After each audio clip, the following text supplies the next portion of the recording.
Democracy is hard, and it requires work. It requires tending.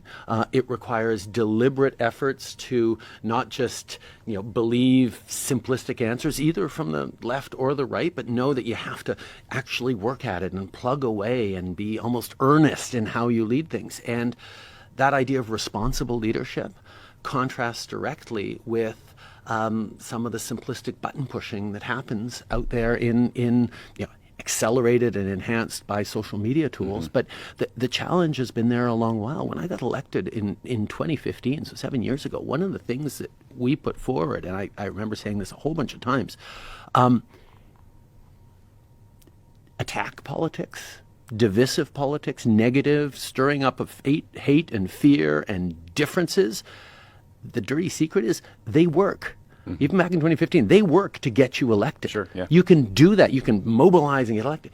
It's just what we're seeing is that once you've used those methods to get elected, it becomes incredibly hard to govern responsibly for all citizens in bringing people together and getting big things done. Because once you start churning up anger, it just feeds on itself, and if you're not continually throwing fresh raw meat at it, right.